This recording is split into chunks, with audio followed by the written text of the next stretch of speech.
இந்த மந்த் டிமார்ட்டில் வாங்கின எல்லா பிளாஸ்டிக் கண்டெய்னர்ஸுமே நல்லா வாஷ் பண்ணி ட்ரை பண்ணி எடுத்து வச்சிருக்கேன். இப்போ இதில் வந்து வாங்கின கிராசரி ஐட்டம்ஸ் எல்லாம் வந்து ஃபில் பண்ணிக்கலாம். அதுக்கு முன்னாடி இந்த மாதிரி ஸ்டிக்கி நோட்ஸ் இருக்கும் இல்லையா, அந்த பேப்பரை வந்து இந்த மாதிரி கட் பண்ணி எல்லா பாட்டிலும் லேபிள் பண்ணுறதுக்காக அந்த மாதிரி எழுதி வச்சுக்கிட்டேன். எழுதிட்டு அதில் சின்னதாக வந்து கம்மெல்லாம் லைட்டாக வந்து ஒரு டாட் மாதிரி கொடுத்து அதில் வந்து இந்த மாதிரி பேஸ்ட் பண்ணிக்கிறேன். ஸோ அதனால் இதில் எந்த மசாலா இருக்குன்னு சொல்லிட்டு பார்த்து ஐடென்டிஃபை பண்ணுறதுக்காக இந்த மாதிரி லேபிள் பண்ணி வச்சுக்கிறேன். வீட்டில் இருக்க சில பொருட்கள் வச்சு நான் அந்த மாதிரி ரெடி பண்ணுறேன். ஸோ அந்த மாதிரி mango powder, chicken masala, cumin powder, என்னென்ன பவுடர் வேணுமோ அதெல்லாமே வந்து இந்த மாதிரி இந்த ஸ்டிக்கி நோட் பேப்பர்ஸில் இந்த மாதிரி கட் பண்ணி அழகாக லேபிள் பண்ணியிருக்கேன். ஸோ அதனால் டக்குன்னு குயிக்காக ஐடென்டிஃபை பண்ணி நம்மளால எடுத்து பவுடர் யூஸ் பண்ண முடியும். அடுத்து வந்து இதில் எல்லாத்தையுமே ஃபில் பண்ணலாம். ஃபஸ்ட்டு பிரியாணி மசாலா ஆட் பண்ணலாம்.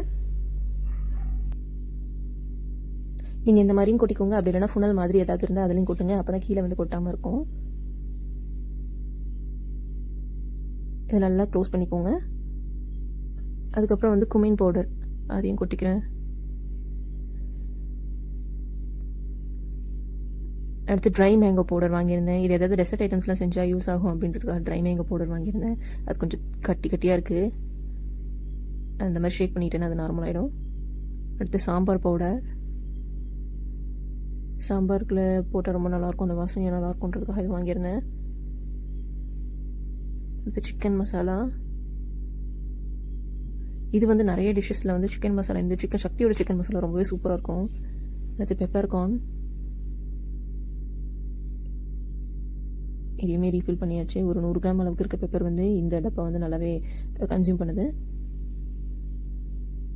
அவ்வளோதான். இந்த 6 பாட்டிலையும் 6 பவுடர் மிக்ஸ் பண்ணியாச்சு. அடுத்து இந்த பெரிய பாட்டில் இருக்குல்ல, பெரிய கண்டெய்னர், இதில் வந்து நான் பெரிய சோயா சங்க்ஸ் இருக்கு இல்லையா, அதை நான் ஃபில் பண்ணிக்க போகிறேன்.